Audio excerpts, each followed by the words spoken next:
Hey, good morning, everybody. Happy New Year's Eve. Um, Today, we want to talk to you about air pressures, checking air pressures. It's starting to be like an epidemic of issues. Um, we have a set of trailer tires that came in this week here, trailer tires and steer problems. Driver complained of hopping and death wobble in the front end. Upon inspection, we checked the front end alignment by a paint strap. We come through, paint the entire center tread, put a cut line in it. We do it on both sides. We take the tape measure, we bring and check the front to the back ratios and tow them out 1/16 of an inch. What that does is allow it to road travel to bring the wheels in and make them straight. This tire is a prime example of a halfway decent air pressure on a consistent basis on the driver's side of the vehicle. It's pretty decently square, sort of slanted due to the passenger side tire having a broke belt internally from low pressures in high heavyweight loads. So you can see here, this is pretty relatively good sides. This is pretty smooth. Each side's wore pretty even. You come to this steer tire, you can see several ways of unnatural wear. Mind you, this front end was completely square once checked. That was the first evaluation. So we come through. This tire only had 100 pounds or 90 pounds. I can't remember. I think it was 100 pounds. 20 pounds shy of the recommended for this recommended tire. Right now in the wintertime is most important due to the fact that cold airs reduce pressure size and density. And once that happens, the tire pressures go low, road speeds pick up heat, it increases.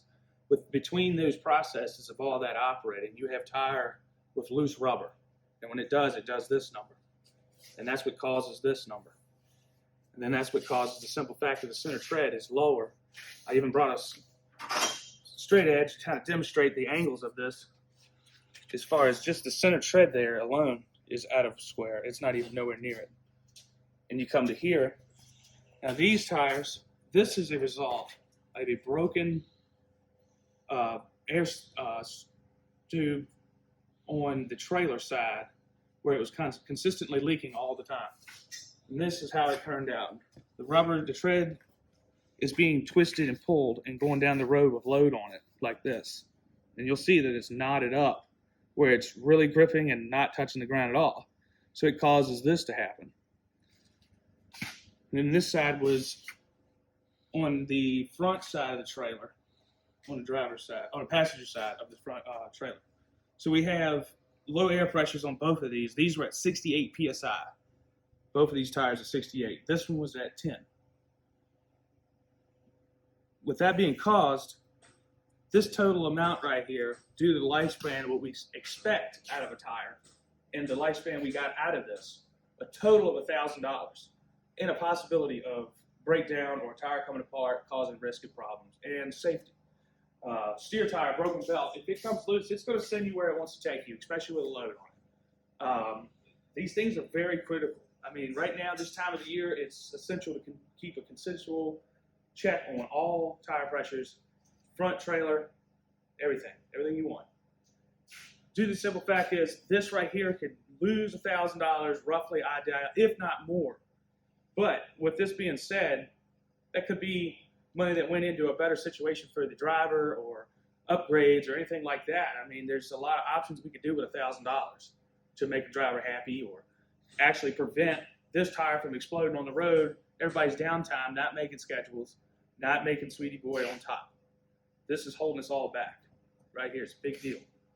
And just this alone is at least 4 or 5 hours road calls, people having to stop what they're doing and go through a whole process to make sure you guys are going still. It's a big waterfall chain effect. Not to mention the safety aspect. This tire was a blowout going beside a vehicle with a family in it, and your truck just took off because it dug in the ground and sent it right in the side of the vehicle. I'm pretty sure someone would be in real bad shape, if not, death. And then we have to live with that. So I always think daily, pretend your family's beside you at all times on the highway. That's how we try to keep things as safe as possible here. We all make mistakes. Just, lack of, checking and then doing what you're supposed to do is causing all these problems. and it's going to cause loss of money for everybody, not just the owner of the company, the driver, and everyone. And we could be focusing on other things to make them better instead of putting tires on everything. There's a lot of things that can benefit from simply just checking air pressures.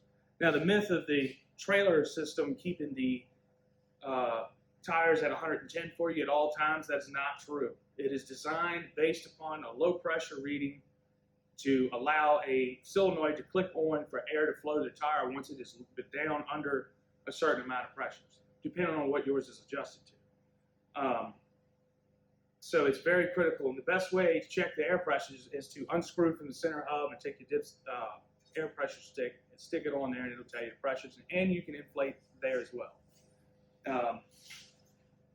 That all being said, I really appreciate everybody's hard work, everything they do. I just really want everybody to understand the importance of the tires. I mean, this is what makes the vehicle go down the road. It's very important. This is the most used part on the entire truck. Without the tire, it doesn't do anything. And if the tire is blown or anything, you have to remember you don't get to do anything but sit and wait for a roadside repair or have to wait for approvals. So if that being said, hopefully we can mend these problems and move forward with a better aspect of what we have now. Happy New Year's to everyone, and I hope y'all's Christmas is well, and I hope y'all have a safe trips on y'all's holidays. I'm proud to work with you guys. Thank you for everything y'all have done for Sweetie Boy and myself.